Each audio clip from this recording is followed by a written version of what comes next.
Hi, Andy. Delighted to be speaking with you today. Please just introduce yourself and the STAA.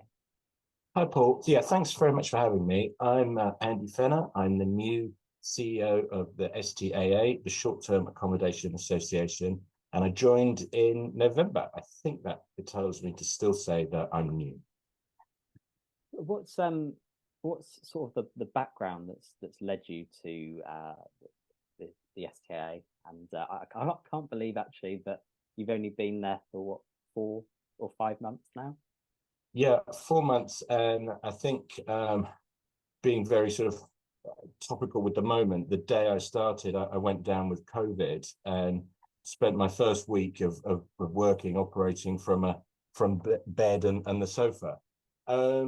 How did I get here? I spent most of my career on and off in tourism. My first job in tourism was doing split shifts back in the day for Forte hotels. And my career has sort of morphed and changed as tourism has morphed and changed. Tourism is a really dynamic industry, and it's one of the things I love about it, that it constantly changes and evolves, and we always have to innovate and be ahead of the trends and the curves. And my immediate role before I joined the association, I was actually working in the Congo. I was based in Northeast Congo Basin, working for a large environmental NGO, and my role was to work with we were working with USAID and EU Aid in bringing in local communities in partnership with tourism. Tourism is a massive game changer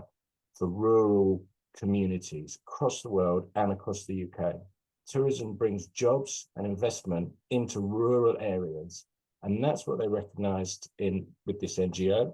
And we were bringing in education for local people in the local community, and jobs. And many years ago, I was brought in to do this because I actually started my own NGO, which works in Zambia. Through my career, I realized that there was a gap between people who were managing tourism facilities and people who were working in tourism facilities, and that local people were largely excluded from those managerial roles. And what was excluding them was education. It wasn't ability. So I started an NGO which raises money in the UK and raises money in South Africa and Zambia, and we work with tourism facilities in Zambia to send local people to university where they gain skills in conservation, tourism, hospitality, and then we gain them jobs and employment back in their local communities. So they are then running the tourism facilities in their communities, and the money's going back into the local area. Thank you very much for that. And of course, a lot of the people tuning into this interview, they'll know the STAA already, although some won't as well. So could you explain a little bit about the scope of the organisation and your role as the incoming CEO? What exactly does that entail? Yeah, the STA is a fantastic organisation. I got involved because I mentioned earlier how tourism is dynamic and constantly changing. My career has gone through working with hotels, guest houses, safari lodges. I've worked in adventure tourism, tour sales. And then I moved into what I see as a modern complementary way of tourism, which is short-term rentals. So when this opportunity came along, I jumped at the chance to be able to do this and to join the team that Merrilee and Shomik had put together. We represent the various companies, and through them, the people who own the properties in short-term rentals. We've just had Booking.com join us. So we've now got Airbnb, Booking.com, Vrbo, all of the major players in the industry. And we now represent around 90% of the short-term rental owners in the UK. And we're working with the various stakeholders, the destination management organizations, other key tourism industry players, with government, local, national, Scotland, Wales, to make sure that our voice is heard, to make sure that the around 496,000 people who are indirectly employed in short-term rentals, that their jobs are secure, and the investment that we as an industry bring to rural areas and communities across the UK is secured. And that's our challenge. Why did I get involved? I got involved because the industry is realizing that sustainability and what we're doing with the environment is also key and important. And Mary and Sherman, obviously knowing my background, wanted to bring me in so we can enhance that side of our offering. And we'll touch on those points shortly as well. But keyword that you've mentioned already there is evolution as well. So how do you see your role evolving at a time when we're starting to see registration schemes starting to be brought in and rolled out, whether that's in England, Scotland, Wales, etc.? Yeah, the association has campaigned for a long time to bring in a light touch registration scheme for short-term rentals. The whole of the tourism industry, everybody like me, like you who are involved in tourism, are used to having some form of registration scheme. Back in the day when my career started, it was having an RAC logo outside the hotel with 2 or 3 stars, hopefully 4 one day outside. So we're used to this. It's something that our industry is very attuned to. We want to bring that in to short-term rentals. We feel that having a registration scheme will enable us to fully understand the scope of the industry, understand just how big it is and just how vital that our sector is to UK tourism as a whole. I think it's vastly underestimated the amount of tourism, the amount of people who stay with us and the investment and jobs that we create. And we know that a registration scheme will enable us to have those hard facts of knowing this is what we bring to the table. We also know that a registration scheme will enable us to bring in and raise standards. We want to have not just lots of short-term rentals, we want to have the best short-term rentals. We all get involved in tourism because we like making people happy.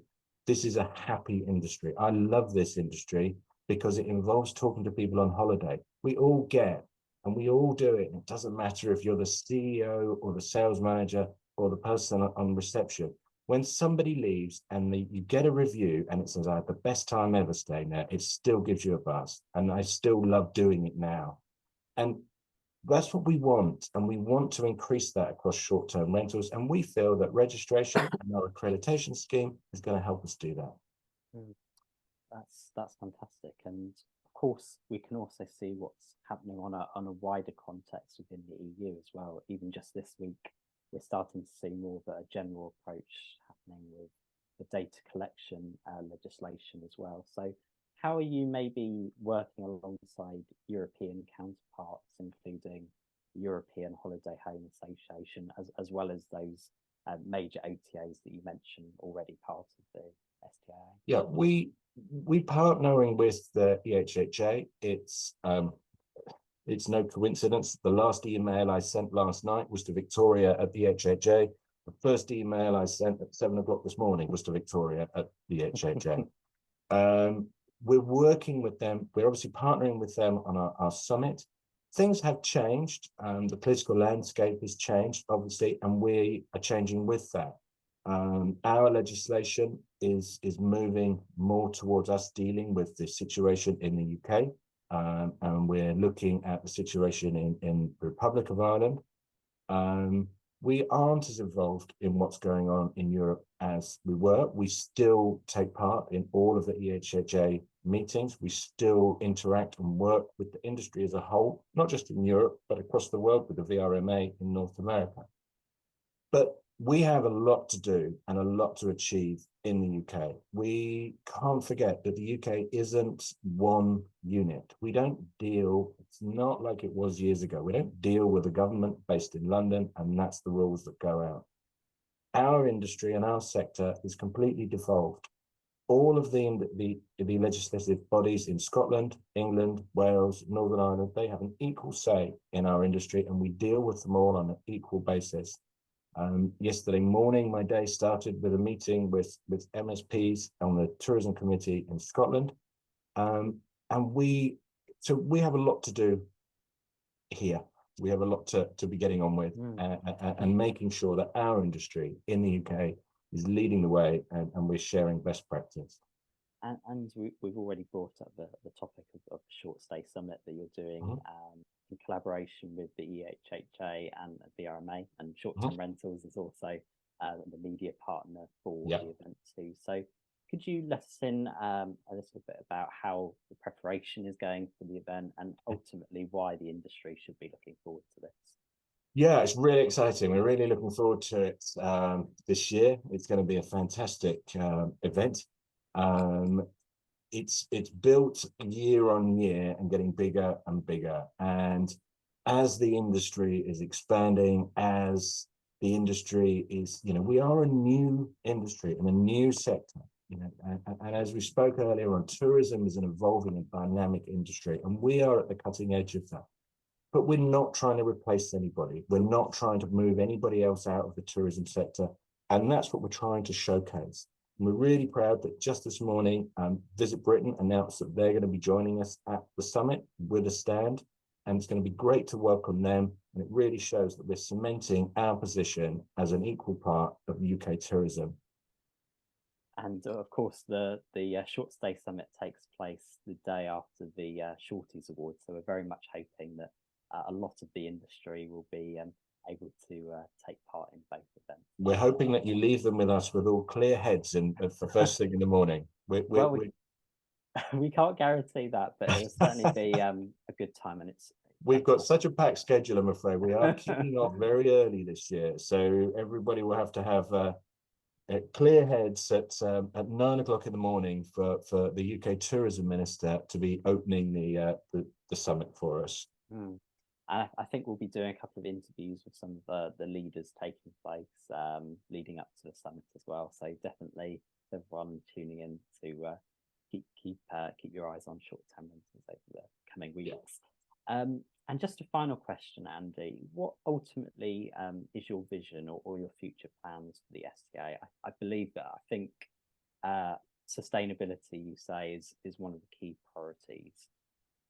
Yes, sustainability is something that's very close to my heart in tourism. It's something that I've worked in. I come, as I said to you earlier, I come to the STAA from an environmental charity. It's not something that we're doing to make us feel good. It's not a marketing exercise. This is something that we believe in root and branch. We have to ensure that sustainability, and it's not just sustainability in terms of carbon emissions. It's not just sustainability in terms of not using plastic bottles in the shower. Sustainability in tourism, and it's something that we firmly believe at the STAA, is the whole of our industry. It's how it is carbon emissions. It's how we're dealing with global warming, but it's also how we're treating the staff and the people who work in our organization. Cannot have an organization which is claiming to be sustainable, which doesn't understand how their staff are treated, which doesn't understand how their staff live, which we need, especially at these times when we're dealing with cost of living crisis, everybody's struggling and suffering. We need to be doing our bit, and that's what we're bringing in. Our vision for the association is that is going to be one of our core messages, is sustainability, is the whole ESG sphere. We have spent a lot of time making sure that we are the go-to voice for lobbying for our industry in the UK. We're now expanding on that and building on that foundation with making sure that we're working with hosts, we're making sure that we're working with all of our members, and we're expanding. We're currently redeveloping our website. We're really excited to be able to have that to launch just before the summit, where we are going to have more partnerships which are going to benefit our hosts across the UK. And that's going to be a really exciting development for us. We're also working very hard with the destination management organizations. I've had numerous meetings so far this year with more to come with people running and working in our destination management organizations to make sure that we are working as a tourism industry with one voice, that we aren't disparate voices all fighting for our own agendas. We want UK tourism to succeed. If we get 25% of the market of 2 million guests, that's great. If we get 25% of the market of 4 million guests, we all benefit. we want to bring more people into the UK and showcase what an amazing place this is to come and visit, and what an amazing place this is to come and stay in. Fantastic. Thank you very much for joining me today, Andy, and look forward to meeting you in person very soon. Thanks, Paul.